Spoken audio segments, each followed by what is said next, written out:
ನಮಸ್ಕಾರ ಎಲ್ರಿಗೂ, ನನ್ನ ಚಾನಲ್ಗೆ ಸ್ವಾಗತ. ಇಂದು ನಾನು ನಿಮಗೊಂದು ಸಾಮಾನ್ಯ ಸಮಸ್ಯೆಯ ಬಗ್ಗೆ ಸಹಾಯ ಮಾಡಲು ಬಯಸುತ್ತೇನೆ. ನಿಮ್ಮಲ್ಲಿ ಅನೇಕರಿಗೆ ಬೇರೆಯವರು ಇಂಗ್ಲಿಷ್ನಲ್ಲಿ ಮಾತನಾಡುವಾಗ ಅರ್ಥವಾಗುತ್ತದೆ, ಆದರೆ ಮರಳಿ ಮಾತನಾಡಲು ನಿಮಗೆ ಕಷ್ಟವಾಗುತ್ತಿದೆ, ಹೌದಲ್ವೇ? ಚಿಂತಿಸಬೇಡಿ. ಇಂಗ್ಲಿಷ್ ಕಲಿಯುವುದು ಅಂದರೆ ಪಂಡಿತರಾಗುವುದಲ್ಲ, ಇದು ಕೇವಲ ಸಂವಹನ ಅಷ್ಟೇ. ಇಂದು ನಾನು ಮನೆಯಿಂದಲೇ ನಿಮ್ಮ ಇಂಗ್ಲಿಷ್ ಸುಧಾರಿಸಲು 5 ಸರಳ ಹಂತಗಳನ್ನು ನೀಡುತ್ತೇನೆ. ಬನ್ನಿ ಪ್ರಾರಂಭಿಸೋಣ. ಹಂತ 1, ಸಕ್ರಿಯ ಆಲಿಸುವಿಕೆ, ಆಕ್ಟಿವ್ ಲಿಸನಿಂಗ್. ನೀವು ಕನ್ನಡವನ್ನು ಹೇಗೆ ಕಲಿತೀರಿ ಎಂದು ಯೋಚಿಸಿ.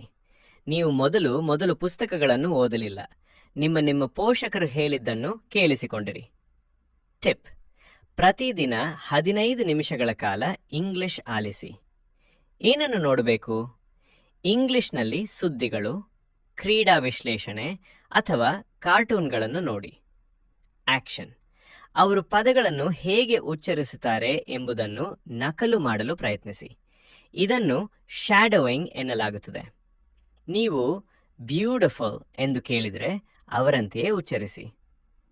ಹಂತ 2, ಇಂಗ್ಲಿಷ್ನಲ್ಲಿ ಯೋಚಿಸಿ. ಹೆಚ್ಚಿನ ಜನರು ಕನ್ನಡದಲ್ಲಿ ಯೋಚಿಸಿ ನಂತರ ಅದನ್ನು ತಲೆಯಲ್ಲಿ ಇಂಗ್ಲಿಷ್ಗೆ ಅನುವಾದಿಸುತ್ತಾರೆ. ಇದು ನಿಮ್ಮನ್ನು ನಿಧಾನಗೊಳಿಸುತ್ತದೆ ಮತ್ತು ನೀವು ಮಾತನಾಡಲು ತಡಬಡಾಯಿಸುತ್ತೀರಿ. ಇದನ್ನು ಸರಿಪಡಿಸುವುದು ಹೇಗೆ? ನಿಮ್ಮ ಸುತ್ತಮುತ್ತಲಿನ ವಸ್ತುಗಳನ್ನು ಇಂಗ್ಲಿಷ್ನಲ್ಲಿ ಹೆಸರಿಸಲು ಪ್ರಾರಂಭಿಸಿ. ನನಗೆ ಹಸಿವಾಗುತ್ತಿದೆ ಎಂದು ಯೋಚಿಸುವ ಬದಲು ನೇರವಾಗಿ ಐ ಆಮ್ ಹಂಗ್ರಿ ಎಂದು ಯೋಚಿಸಿ. ನಿಮ್ಮ ದಿನಚರಿಯ ಬಗ್ಗೆ ನೀವೇ ಮಾತನಾಡಿಕೊಳ್ಳಿ. I am brushing my teeth ಅಥವಾ I am going to work. ಇದು ನಿಮ್ಮ ಮೆದುಳಿಗೆ ಇಂಗ್ಲಿಷ್ ಪದಗಳನ್ನು ವೇಗವಾಗಿ ಹುಡುಕಲು ತರಬೇತಿ ನೀಡುತ್ತದೆ. ಹಂತ 3, ಸರಳ ವಾಕ್ಯಗಳನ್ನು ಬಳಸಿ. ದೊಡ್ಡ ಅಥವಾ ಕಷ್ಟದ ಪದಗಳನ್ನು ಬಳಸಲು ಹೋಗಬೇಡಿ. ಸರಳ ಇಂಗ್ಲಿಷ್ ಕೂಡ ಸ್ಪಷ್ಟವಾಗಿದ್ದರೆ ಅದ್ಭುತವಾಗಿ ಕೇಳಿಸುತ್ತದೆ. ಉದಾಹರಣೆಗೆ, I am contemplating my future career prospects ಎಂದು ಹೇಳುವ ಚಿಂತೆ ಬೇಡ. ಸರಳ ವಿಧಾನ: ಕೇವಲ I am thinking about my new job ಎಂದು ಹೇಳಿ. ನೀವು ಸರಳ ವಾಕ್ಯಗಳನ್ನು ಬಳಸಿದಾಗ ತಪ್ಪುಗಳು ಕಡಿಮೆಯಾಗುತ್ತವೆ ಮತ್ತು ಆತ್ಮವಿಶ್ವಾಸ ಹೆಚ್ಚುತ್ತದೆ. ಹಂತ 4, ಕನ್ನಡದ ತಂತ್ರ, ಮಿರರ್ ಟೆಕ್ನಿಕ್.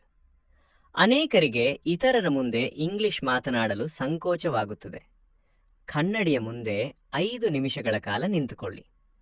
ಒಂದು ವಿಷಯವನ್ನು ಆರಿಸಿ, ಉದಾಹರಣೆಗೆ ಮೈ ಫೇವ್ರೆಟ್ ಫುಡ್ ಅಥವಾ ಮೈ ಫ್ಯಾಮಿಲಿ.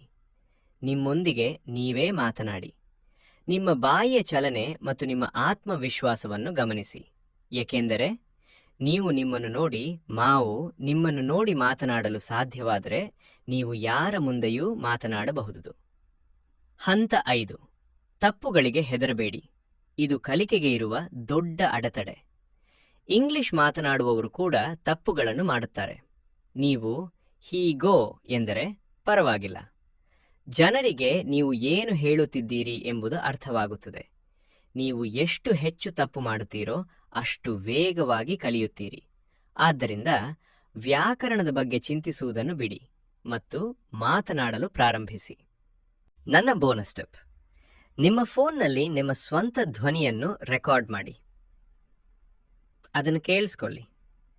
ನಿಮ್ಮ ತಪ್ಪುಗಳನ್ನು ನೀವೇ ಪತ್ತೆ ಹಚ್ಚಿ ವೇಗವಾಗಿ ಸುಧಾರಿಸಬಹುದು. ಇಂಗ್ಲಿಷ್ ಕಲಿಯೋದು ಒಂದು ಪ್ರಯಾಣ.